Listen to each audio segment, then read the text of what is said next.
Good evening. It's so freaking hot. What? Yes. So I had an intro and I decided to throw us all off. So whereas my two co-hosts who are here with me this evening are dying because it is cold as fudge. It's 91 degrees where I live right now. I can see into your irises. They are very beautiful. So yeah, guys, it's February, but the tank top is back in full effect. Anywho, hello everyone, and welcome to the AEW Post-Show Breakdown. My name is Mikey. I am a BC Wrestle Pod, and joining me, as always, of course, is the one and only Benny. Usually Benny the Bear, but he is now Shinya Hashiberto today. I love these names. Yes, man, it is fantastic. I love it. It is great.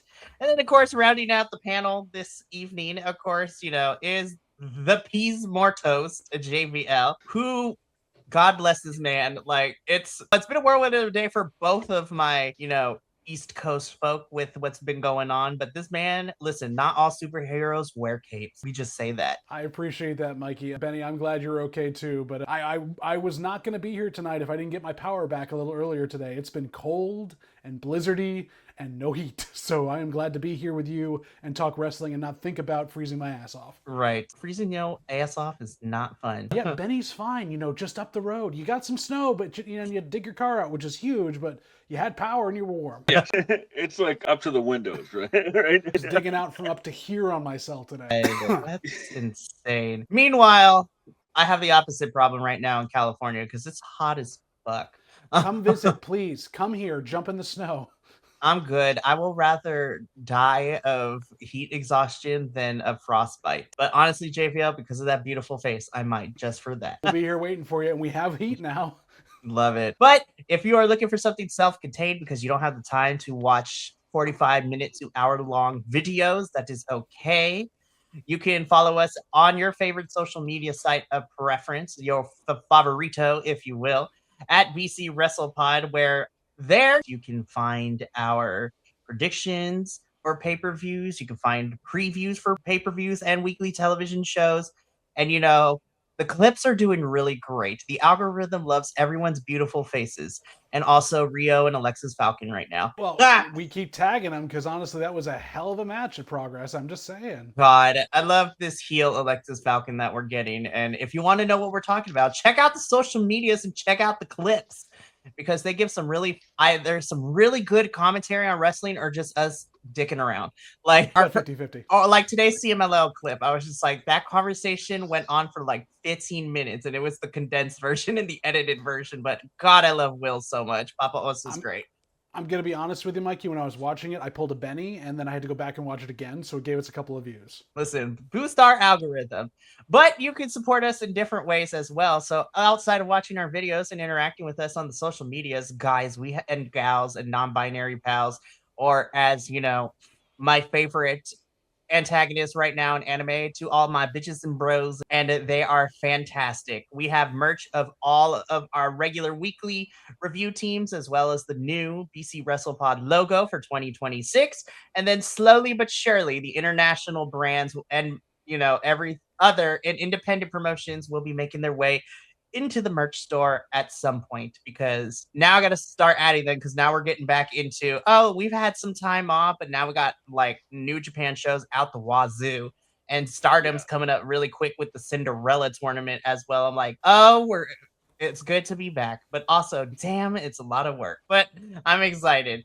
And then last but certainly not least, we pay for a lot of streaming services, if you didn't know, between YouTube, Miller, Hooked on Wrestling, Honor Club. Still, Honor Club, still paying for AEW pay-per-views twice in our case, so everybody gets a copy to watch. But it is well worth it. We are doing okay, but if you would like to assist us in paying for these services in order to give you the content that we are giving you, then ever so often in the chat of Twitch and YouTube, we have our little coffee bot, the Friendo, will be popping in with the link so you can donate to the cause.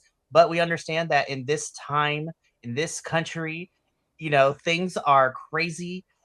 May not be financially feasible for you, and that is okay.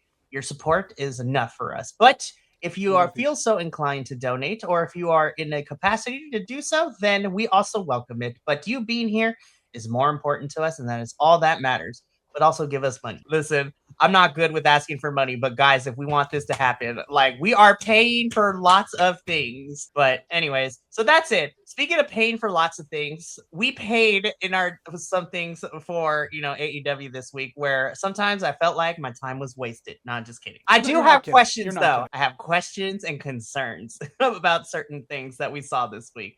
AEW though, you were solid this week.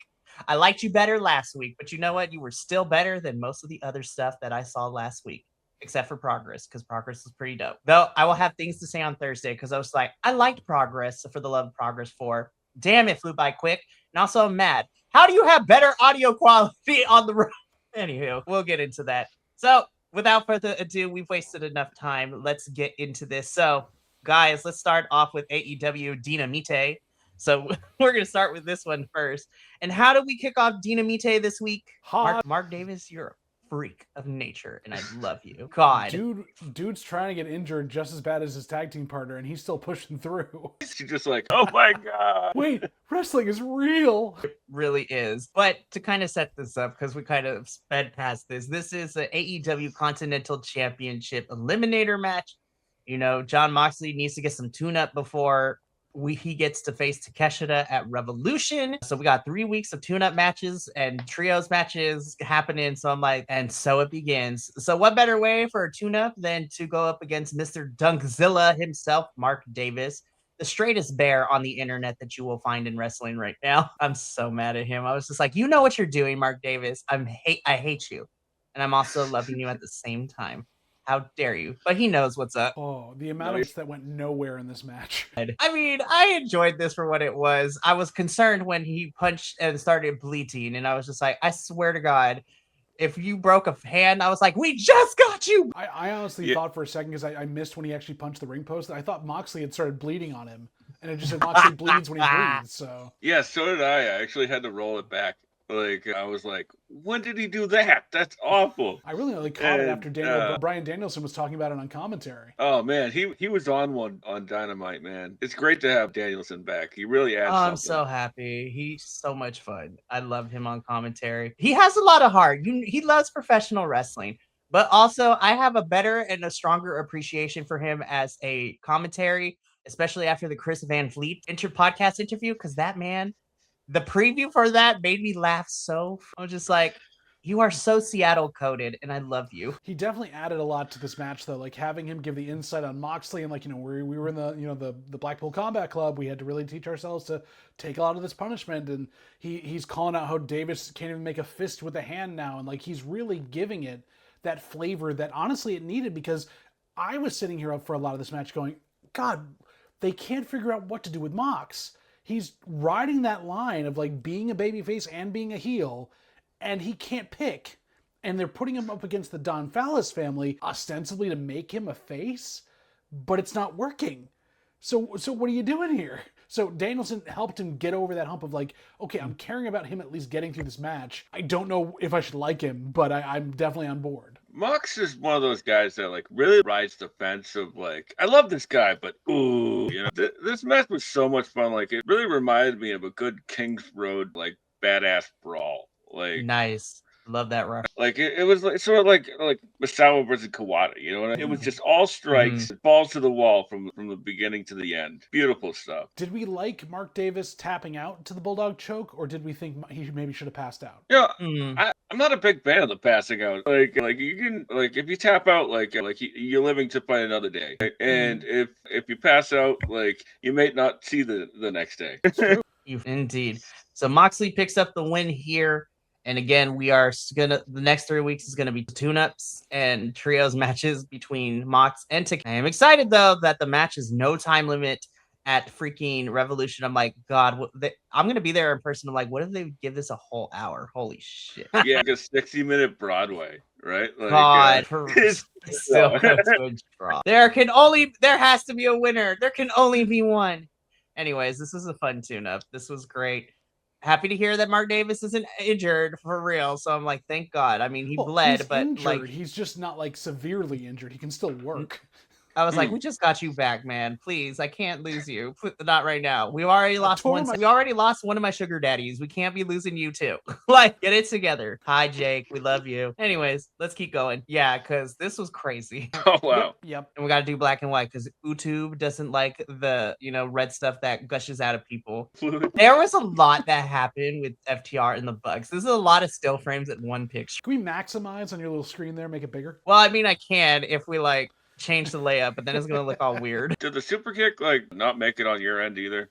I did not see it happen either. I was like, what is this? Like 1 minute I see the camera shifts, and the next thing I see Stokely on the floor. I'm like, what? Yeah, I watched the replay and it was there. So I was scrolling, and I was like, I saw the kick, and I was like, I don't think I saw that. Well, so I got to ask you about this too, because this is what FTR versus Bucks 7,552, something like that. While I get that we've got the Super Kick Party Bucks back, and they're going to be in their hometown and everything else, can we go a full calendar year without seeing these two teams fight each other for the titles again? That's very true. I want to be on board. I'm on board with the character change for the Bucks. I'm not enthused. I've seen every iteration of this, and then the other ones. The only thing I haven't seen is like a bunkhouse match where FTR aggravated assault allegedly pulls a gun on somebody. Like, I don't know. No, not there. I'm gonna reserve my thoughts until we get Collision, because with what the outcome of the main event, I'm like, do we want to make this a triple threat? But yes, I'm sorry. I want it to be the gun. No, it's okay. Selfishly, I want it to be a triple threat. Why? Because my bitch ass is gonna be in the building. So I'm like, I want to see the Rascals in person. Make it a 4-way. Throw Jet Speed in there. Have some fun. Oh my god. Yes, please. Especially since we're not doing anything with the trios championships right now. But I have to say, Speedball Mike Bailey, always on the post of professional wrestling and always giving good ideas. Tony Khan, you should listen to them. Because in his recent vlog, I want to see mixed gender. Let these trios championships have no rules, where any makeup of team, all men, all women, like a mixture of both.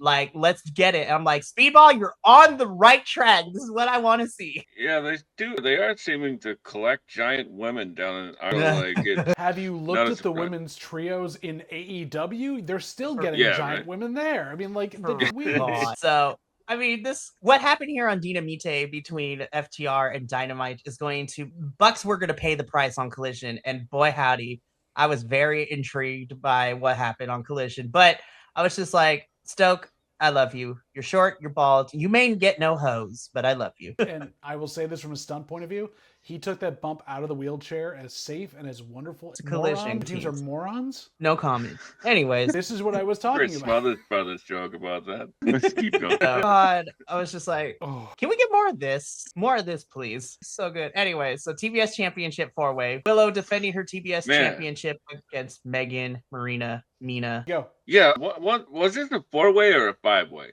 Because I Am the Table was in this match as well. And, I think we need to get Mina a finisher that isn't the figure 4.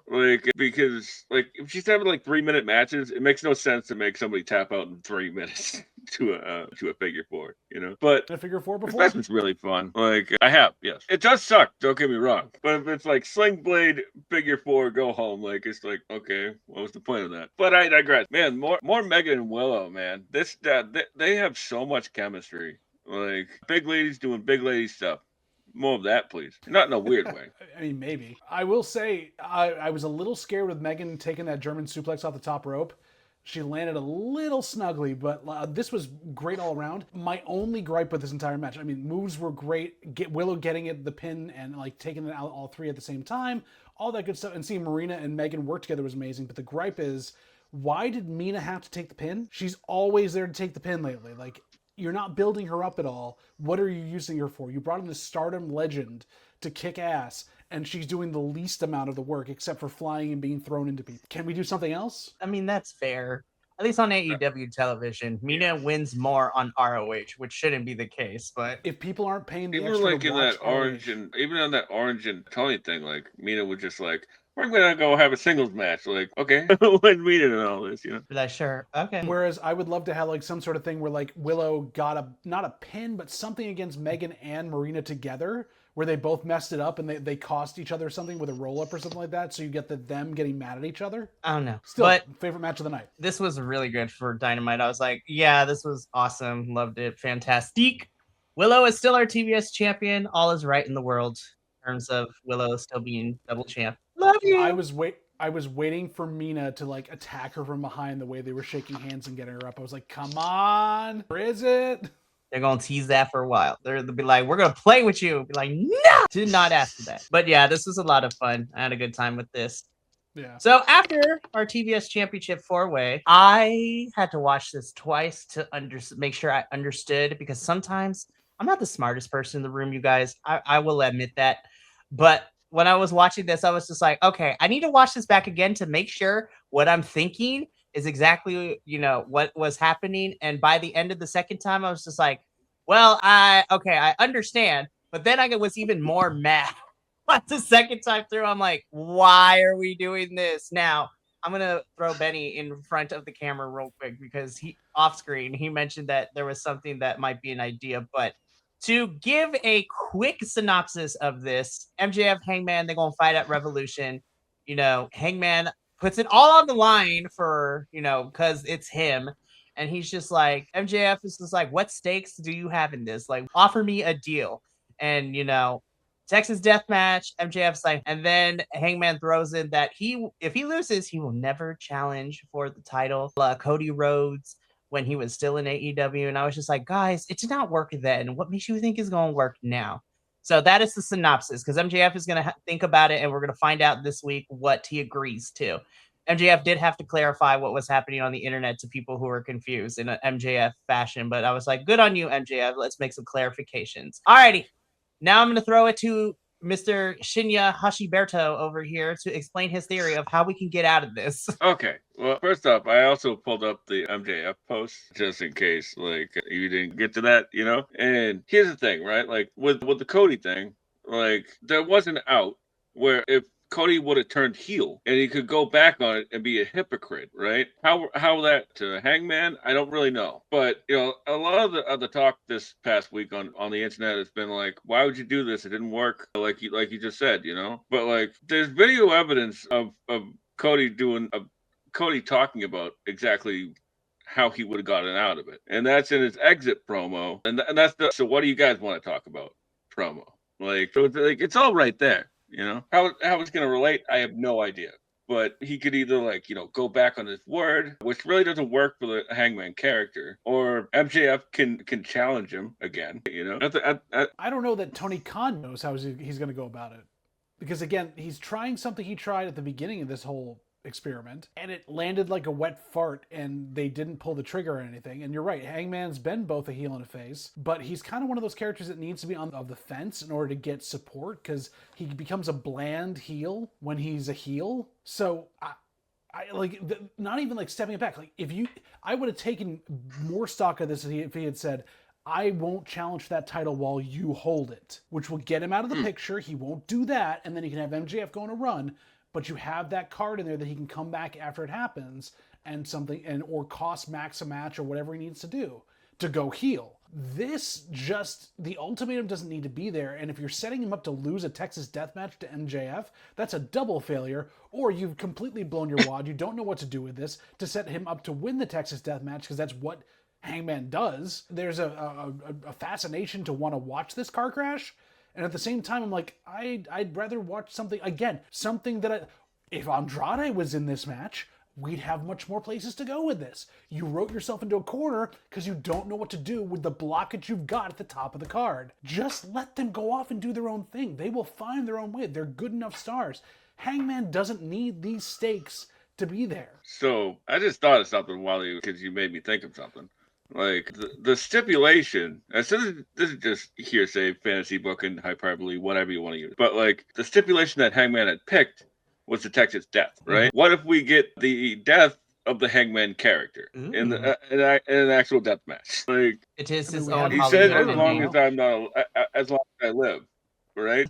So. Yeah. So he comes back as the Undertaker, I'm trying to gather where this... Exactly. He just steals the bounty hunter gimmick from Brian Keith. Oh, that would be crazy. You mean actually do it in AEW? For real. So we're going to see how this works out this week, because MJF is going to give his response to what Hangman threw down in this promo last week. So we'll be watching tomorrow night to figure out how that all goes down.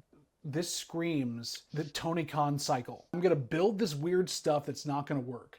Then out of nowhere, I'm going to let my wrestlers book some good stuff, and then we're going to take over the world, do really well for a good 6 to 12 months. And then I'm going to think, you know what? We're going to go back to my idea because now we've built the momentum. It's going to work. And then you're going to crap yourself for 3 months. You're going to go back in the toilet and people aren't going to want to watch. And you've just built this momentum organically through 3 or 4 of your amazing stars that you won't put at the top of the card. And we do on the cycle again. I'd really like to get off. That would be wonderful. Tony, did we not learn from our main event of Revolution last year? And it's going to go on last, and I'm not going to want to see it. Well, we'll see how this goes down. But love you, Hangers. Love you, MJF. But, like, we got 3 weeks to fix this. One last thing. We've seen in every successive death match, like, Hangers has to go farther and farther, like, syringe in the mouth, or, like, how he beat Kyle, or other thing.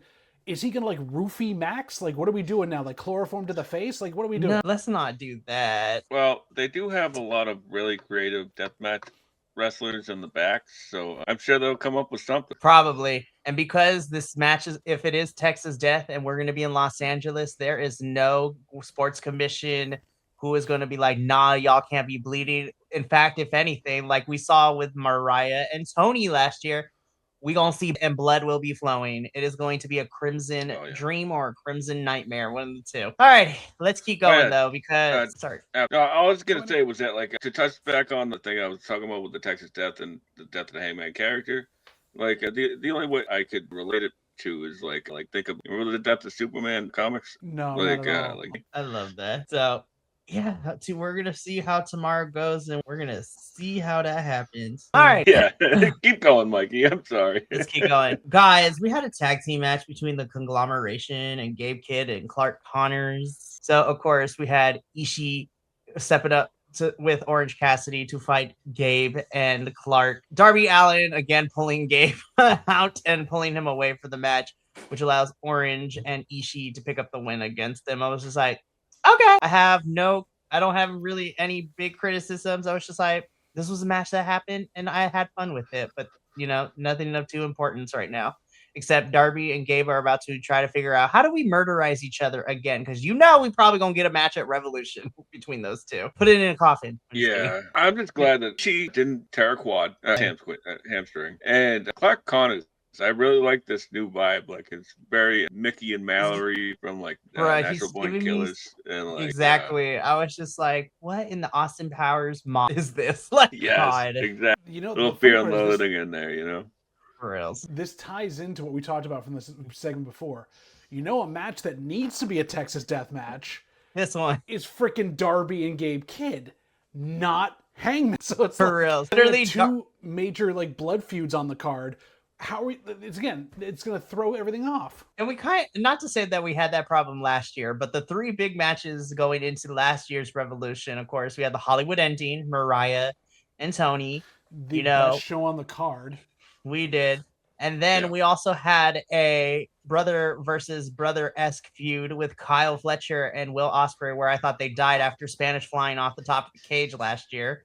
Right. And then we had the wet fart that was Cope and Moxley main eventing the show. And then Christian they redid the night after. God, it was so annoying. Anywho, so yes, don't give Texas Death to MJF and Hangers. Give Texas Death or Blood Feud, Last Man Standing, Street Fight to Gabe Kidd and Darby. And finally, let's put this feud to bed, Tony. Like, I don't want to see these two fight no more. We done a lot already. Let's conclude this. And Benny, on your E stuff, I love you, Bryan Danielson. That was not a brain buster. Ishii can't do a brain buster anymore. He did a suplex and won the match with a suplex. Poor Ishii. I'm glad Ishii didn't tear a quad, but he's about to get brutalized this Friday at the New Beginning because Lord knows. Oh man, him and Bolton Oleg are about to throw the fuck. God.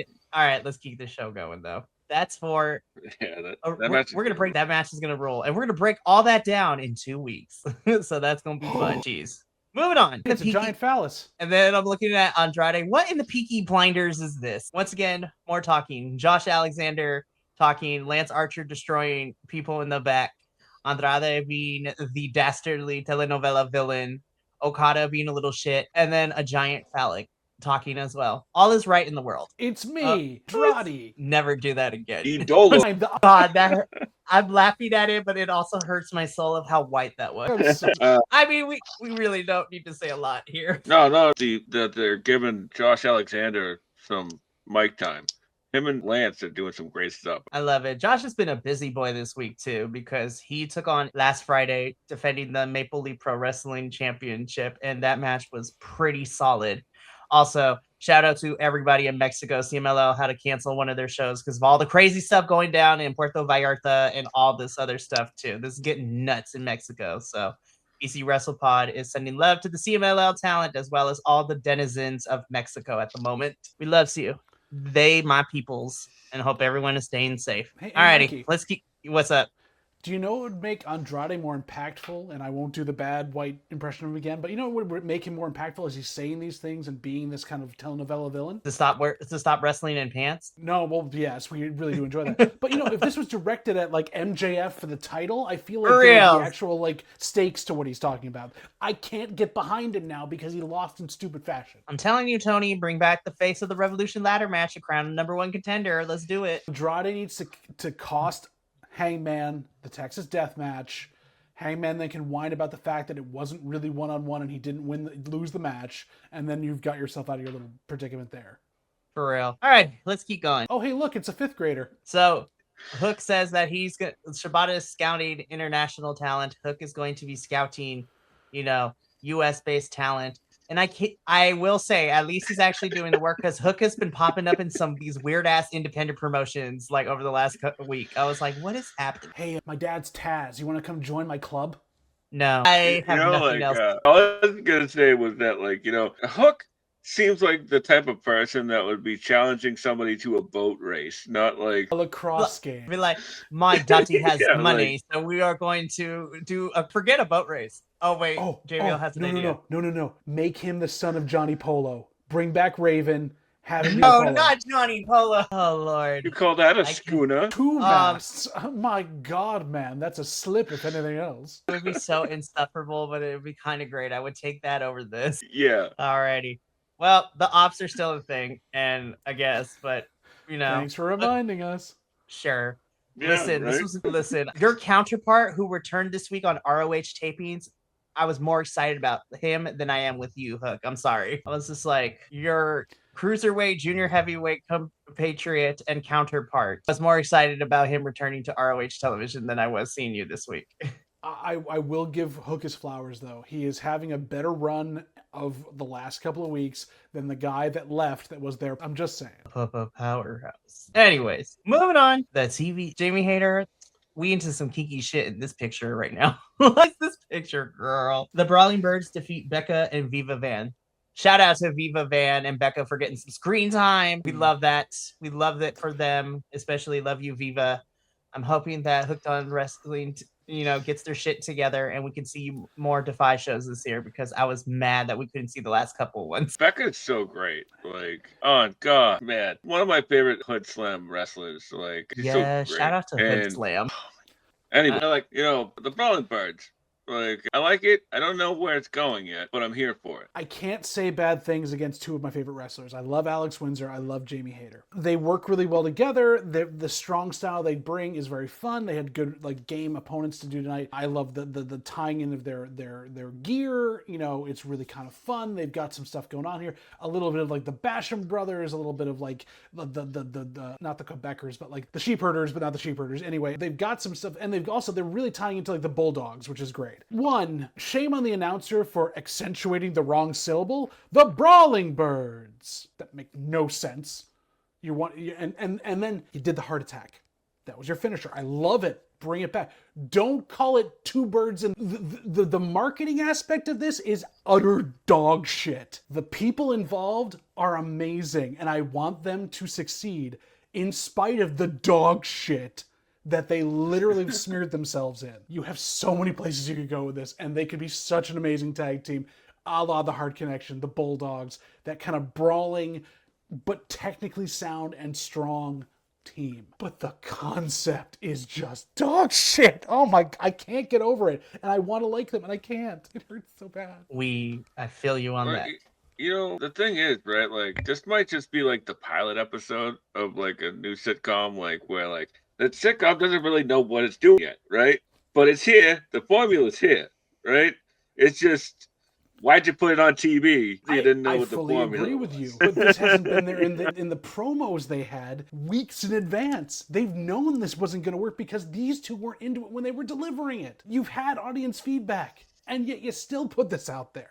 And the thing is, the product is great. You just dunked it in dog shit. Could you not? I mean, yeah, the Brawling Birds are here, so we're going to see how this turns out. I love you, Alex Windsor. I love you, Jamie Hayter. I'm sorry for what I'm saying. It's not you. It's the marketing team that sucks. No way did you just say it's not you, it's me. Like, what? I didn't.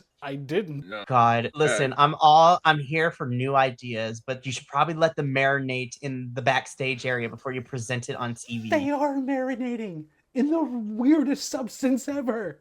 You sounded like Shaggy for a hot second. It's funny. It wasn't. Also, like, Ruh-roh. there's one thing is that, like, we the fans, we want women's tag team wrestling, like, so bad, right? But a lot of the women a lot of women wrestlers, unless you, like, I don't know, but, like, they're not trained for tag team wrestling, right? Like, because it's already such, like, a niche. I hate to say that, but, like, honestly, they're sort of like, and here's the women, like, on every card.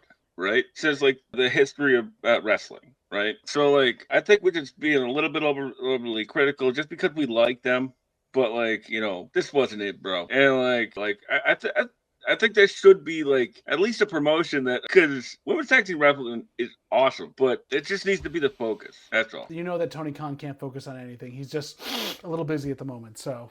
Oh my God, I can. I love you, Tony. Guys, listen, I'm gonna be on my soapbox for a little bit, right? Real quick before we talk about this, because I didn't really hate this backstage, but I was a little confused. But we're gonna get into that a little bit.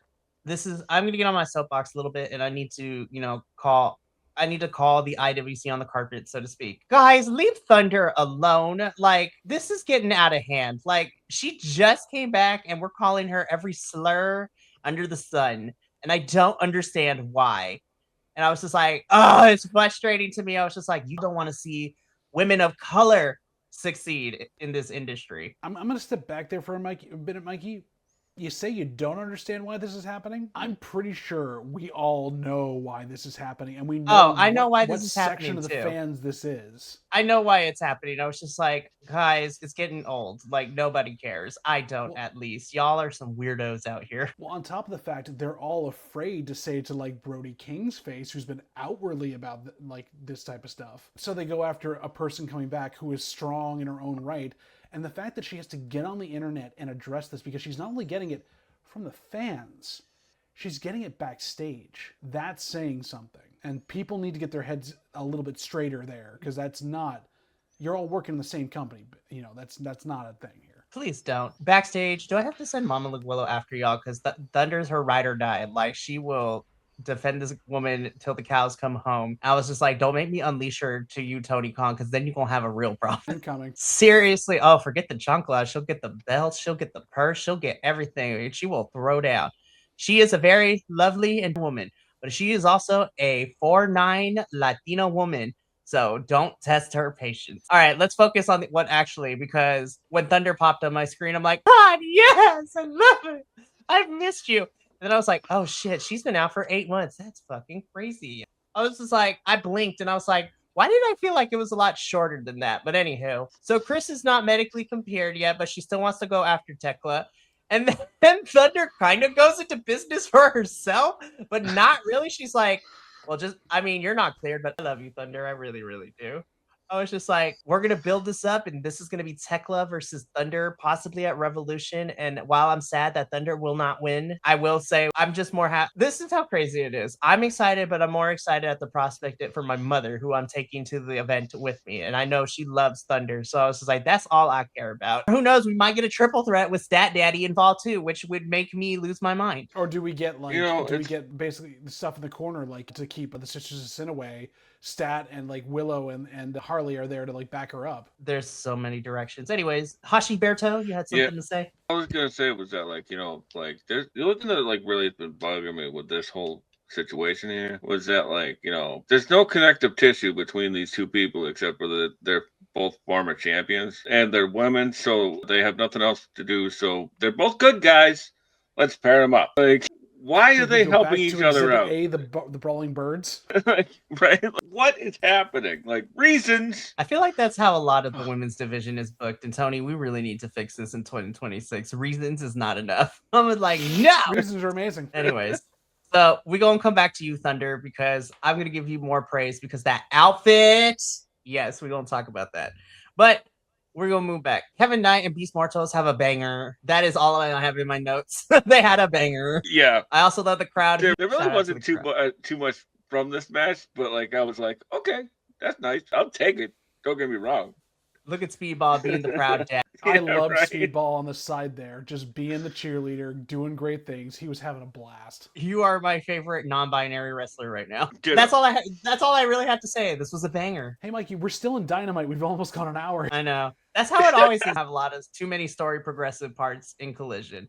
But anyways, banger. Moving on. I'm so ready for you to return, Ospreay. I swear to God, if you appear at Revolution, I will cry. I don't think so, but make an appearance of some sort. If he's in the corner for the Brawling Birds, you know, it might be fun. Ooh. Like, that's my wife, you guys. I'm like, hell yeah. Exactly, right? Like, didn't she do like the voiceover for like the Forbidden Door? Right? Yep.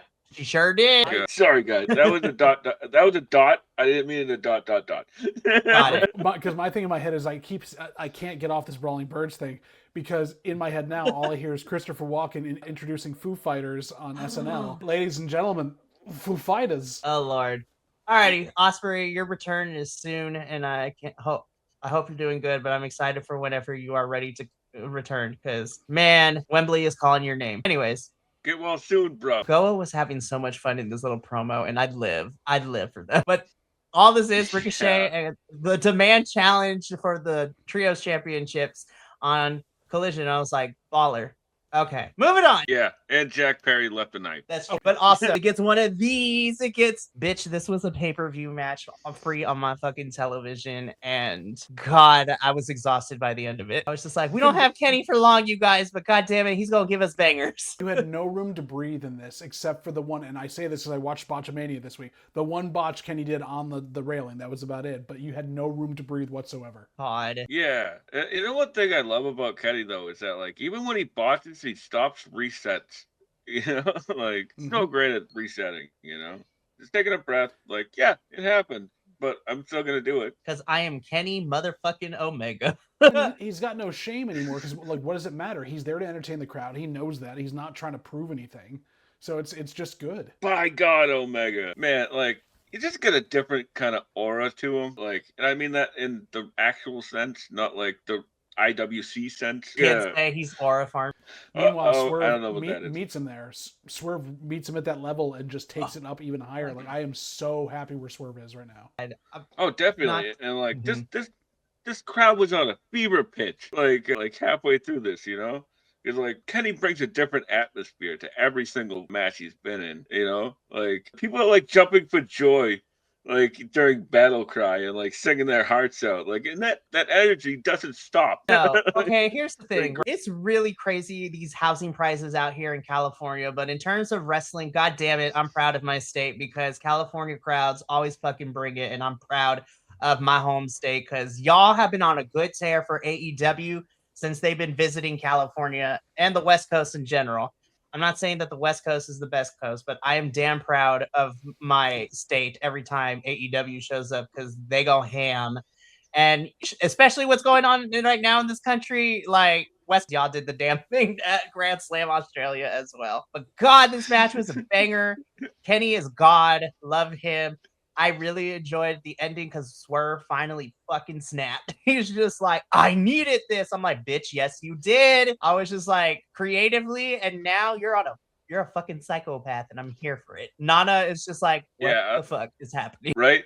And then, like, Nana's like, this is what needed to happen. Like, I think he's the one pulling the, but like, not as the great heel manager, anyways. But like, So good. Swerve actually says it like in the beginning, like as he's making his entrance, he's like, "I need this," and then by the end, he's like, "I needed this." Like, Yes, like rubber telling band that, finally snapped story for of- Swerve. Like, exactly. by the way, shout out to Dynamite for doing like the cold open for some of the people involved in the matches tonight. I was just like, more of that, please, because those are fun. I love that. Swerve ends up beating Kenny, snaps. I'm very interested to see where Swerve and Kenny's paths goes. If something happens at Revolution, what we're going to do. But like, hot damn, I'm excited. It's going to be good. So that was Dynamite. So now let's get into Dawn. Collision's going to be a lot shorter because it's like match. I was like, what? There's so much wrestling. But then I'm like, oh wait, it's a wrestling show. Duh. But even still, I'm like, hot damn. Alrighty, let's kick things off because we start off with the AEW World Trios Championships. Damn, I had a good time with this match. This was fun as fuck. Also, Hangman leading into the whole Jet Set Radio vibes with his gear and matching Kevin and Speedball. I was just like, Hangman, this is why you don't need to go after MJF right now. Like, you need to be literally fashion coordinated with Speedball and Kevin Knight. Like, I hate this term, but let the drip be through osmosis. Like, become Cool Dad. Cool Dad Hangman is what we need right now. Like, I'm here for Trios Champion Cool Dad Hangman. Do you know what the inspiration for that gear was? Please enlighten me, my friend. It was Beyonce at the Daytona 500. Fellow gay icon Beyonce. Like, God, Beyonce doing It's amazing. I love it so much. I was just like, of course. And I'm looking at the three of them. I was like, Speedball, that was your idea, wasn't it? I fucking knew. The beehive runs deep. Oh, man. But this was shenanigans all over the place, too, because we have Jack Perry making a weird appearance and a bunch of other fun stuff going on. It's come on. Perry, I have questions for you. Like, why are we rocking? I don't have any, like, if that's your new look, I'm here for it. But I was a little thrown off. I was like, damn, we rocking the pigtails now? Okay. I was wondering if one of the fans had just sort of walked onto the stage or not. Perry still has beef with Ricochet, and I'm kind of here for it, man. Also, but this is also the more I watch the Demand, I remember back to when Gates of Agony worked with like Brian Cage and a couple other things, and just like how, I mean, that was good, but three powerhouses just didn't work as well for me. Whereas you have two giant powerhouses and Ricochet who can flip all over, it just seems to work better. And I love this dynamic they've got. So I'm glad to see the Gates of Agony being used in a good way. Love Toa, Leona, and Bishop. Yeah. Love you boys down. So good. Ricochet,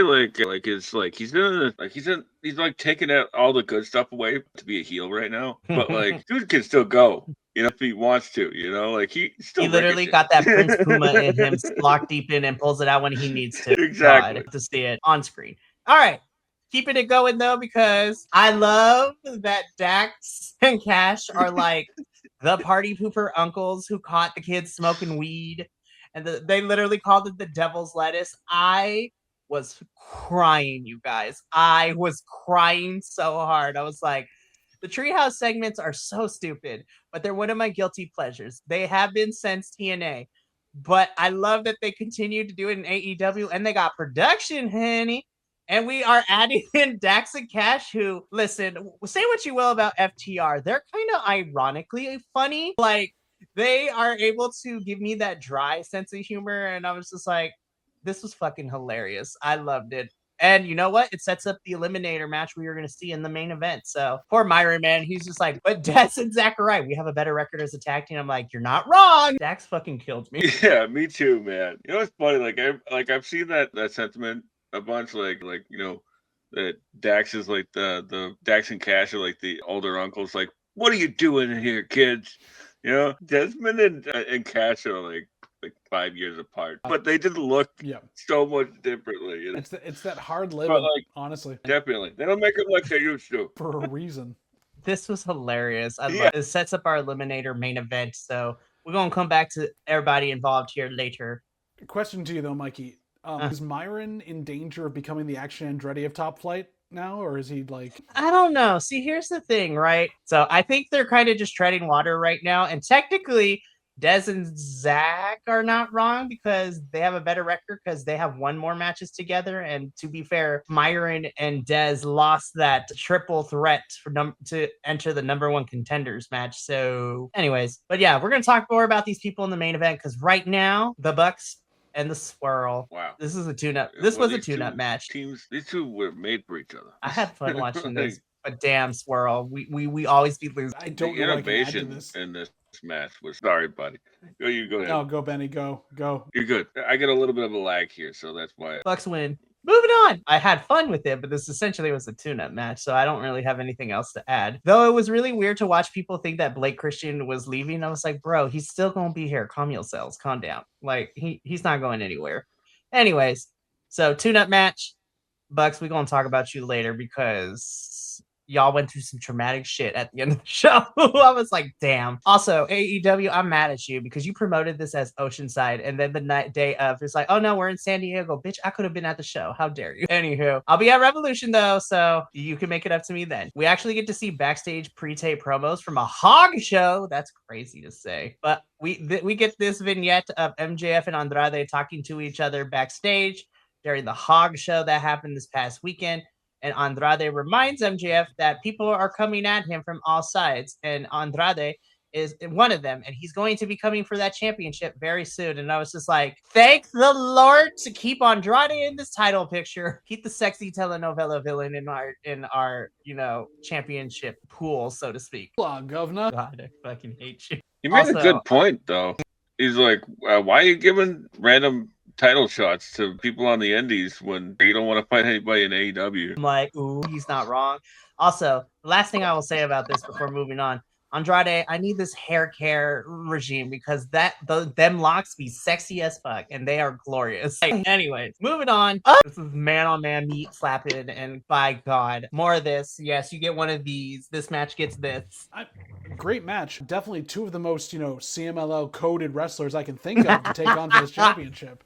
Listen, CMLL is not CMLL don't care. They are here for free promotion of their titles. That is why Mercedes still has hers. And also, we complain that AEW has too many championships. Between the Mexican historic titles and the CMLL titles, there are like 30 plus titles in CMLL. So I don't want nobody to complain about AEW. But by George, yeah, I remember a while back, I actually had texted you and said, how does this all work? And you were just like, it's complicated. Here's the rundown really quickly. I gave Benny a history lesson and it was glorious. Well, and here's the thing. It's like the Klingons in Star Trek. Like you talk about with and without ridges. We don't mention it. It's a long story and it's just too much to get into right now. And it's really just what our people want to have happen. So we're going to leave that alone. Exactly, right? Man, what a great match this was. That deadlift from the ankle lock into a vertical suplex. Man. This is why Claudio is one of the best professional wrestlers of the past 20 years. He's always comes up with something. Well, and the selling of the leg really well that he's been worked on, and he still gets a couple things up. He can't do the swing for very long because of the leg. Really well put together. Marina Shafir getting in Lance Archer's face. Yeah. Give me that match, please. Braid versus Braid match. Yeah, Lance Archer always looks like he could build a mean chopper. You are not wrong, because I always thought that too. I'm like, okay then. We'd love to see. Love it. So Claudio retains the CMLL World Heavyweight Championship. More of this, please. More of this, because this was fun. Megan beats Becca and is coming for the match. Now, it seemed this felt like a placement match. They're like, okay, Megan, go out there. Megan wants some championship gold. And I'm like, TBS championship in your future? I'm not mad. I'm ready for a Megan Bain championship run. Give it to me. So, anywho, moving on. He's alive. He is alive. And he is happy, as Kilt said in our group chat. And I love him for that. But he's not done with Kyle Fletcher. I'm like, bitch, give me a round two. Let's go. Revolution, here we come. This is the typical, we brought someone new in, big and shiny. We did something awesome with him, and now we have nothing. He's being Deonna Purrazzo. Damn. I mean, you're not wrong, but damn. So much so, Deonna Purrazzo has to get her own wrestling show going. Her and Steve Macklin are putting on this wrestling show benefiting veterans and stuff like that.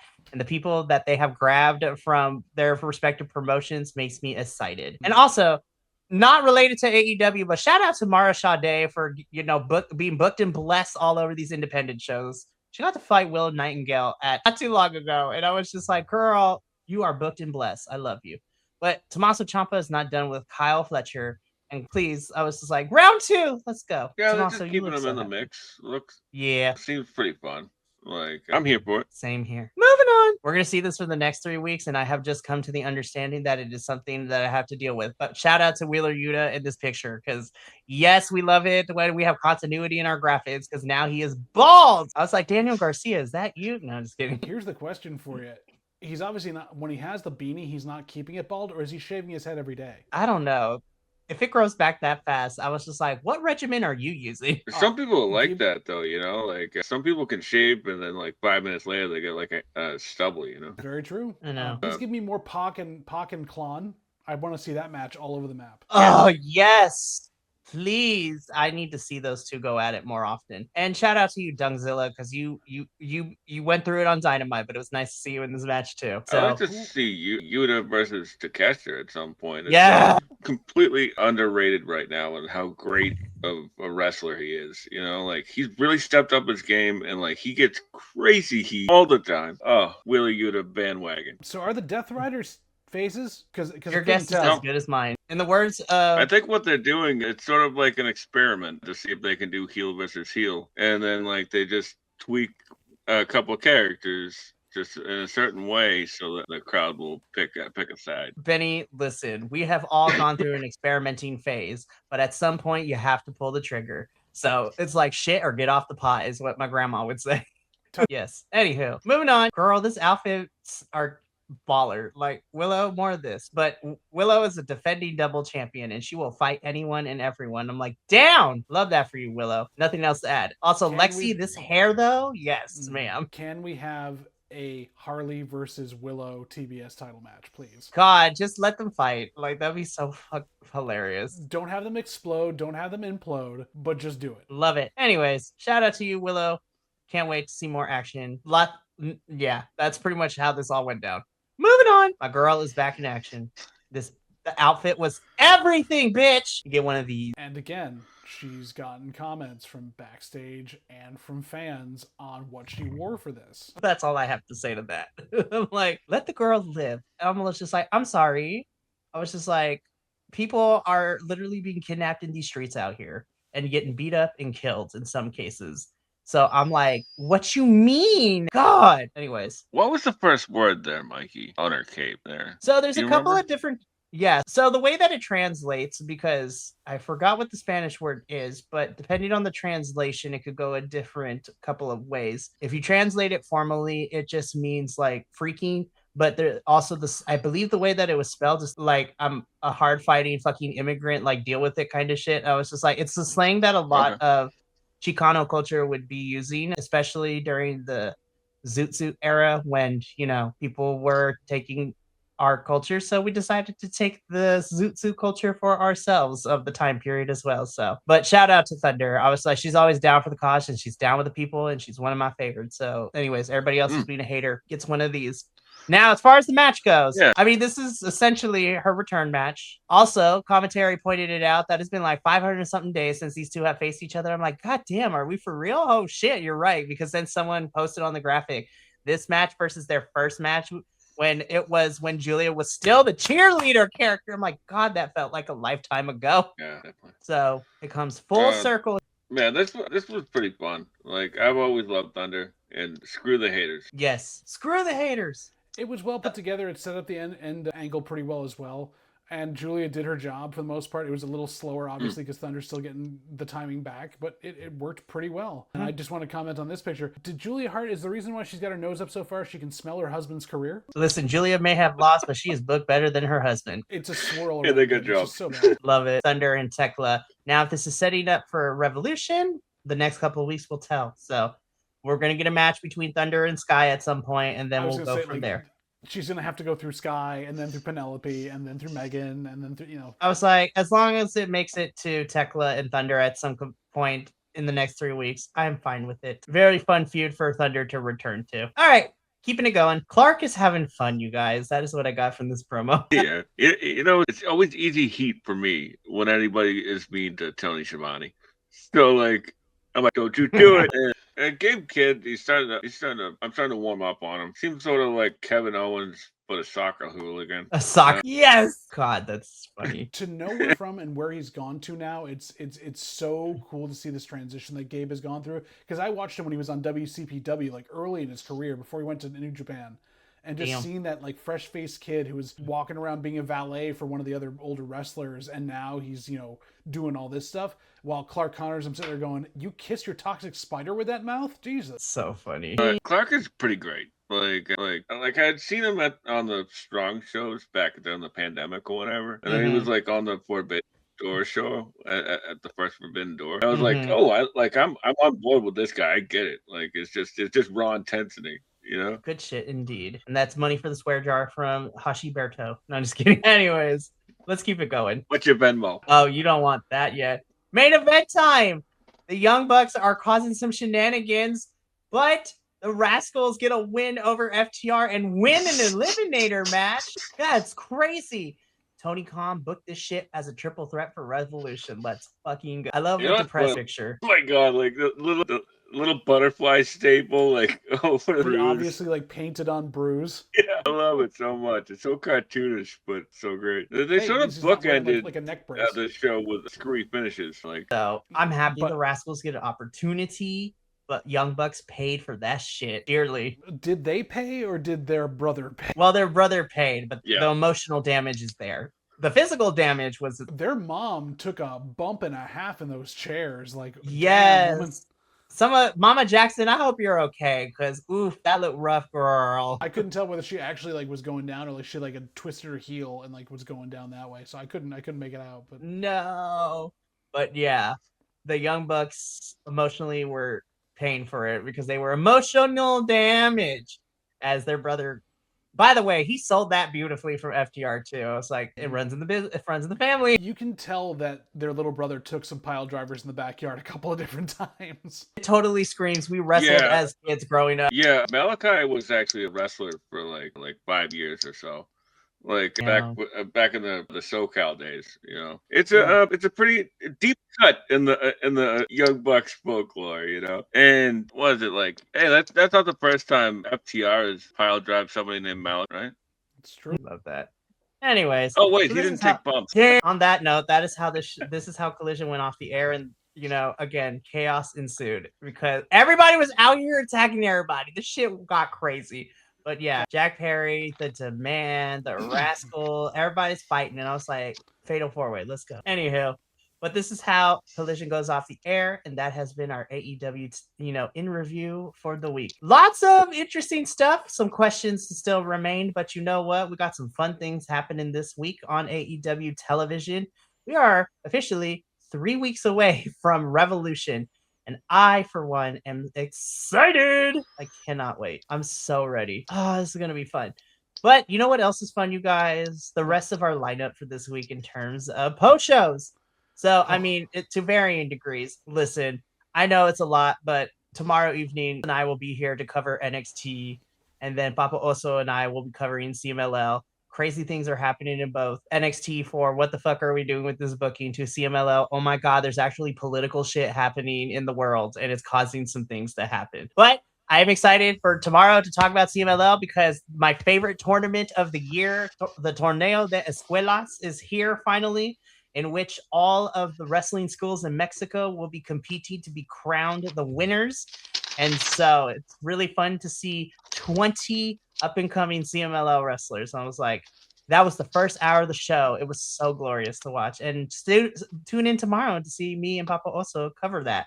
Then on Thursday, I can't speak for everybody else, but I will be here to talk about another episode of Progress Wrestling, this time chapter 191, For the Love of Progress. This is a really quick 6 match show. It went by really fast. I mean, it was fun, but I have some qualms because how is it that on the road we have better mic and production than we do at the home base? But also, Shotzi, we love you. Anywho, then on Friday, the TNA crew will be here to be talking about, TNA wrestling. We are now officially out of the road to No Surrender, and now we begin the road to Sacrifice, which is happening at the very end of March. So we have 8 weeks worth of stuff. Our UK and Canadian talent are finally back. Visa issues have been fixed, so hopefully we can fix whatever's been going on for the last couple of weeks, because we've been stalling for a long time.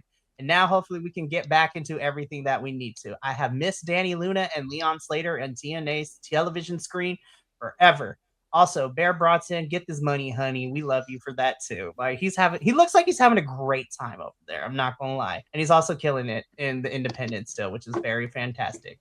And then we wrap things up on Saturday. It is a crossover of epic proportions. Well, at least in my mind, it is BC Wrestle Pod versus the Nick Happy Hour Wrestling Podcast versus the If We Had the Pencil podcast. It is a triple threat crossover, as we will be completely taking a dookie and just talking shit about Elimination Chamber. So it's going to be a lot of fun.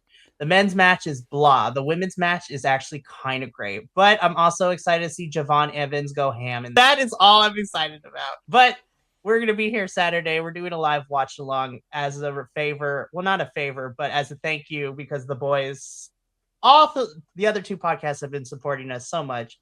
And you know what? Our road to WrestleMania Hell Week here at BC Wrestle Pod has officially begun too, because we're gird your loins. Lots of independent stuff we're going to be covering. Not as much as last year, but we're still covering a lot. But that's going to be it for us here tonight. I would like to thank both Mr. Peas Mortos and Hashiberto for being here this evening. I love them both, and hopefully, you know, Professor, I love you, but you bald fraud, your ass better be here next week. I'm just saying. No, I'm just kidding. We love you, Professor, and hopefully you're not too sore after your stunt stuff you had to do today. So we love you for that. But from all of us here at BC Wrestle Pod to you at home, remember, take care of yourself, love one another, stay iconic, and more importantly than anything, you always deserve to finish your story. We'll see you tomorrow for NXT and CMLL. But until then, sayonara. And until next time, peace. We love you. Thank you so much for tuning in to another Vibe Tribe production. What's going to happen next time? Well, you're going to have to tune in to find out. But until then, remember, take care of yourself, love one another, and as always, make sure that you keep the good times rolling. Thank you for being here, and we'll see you next time.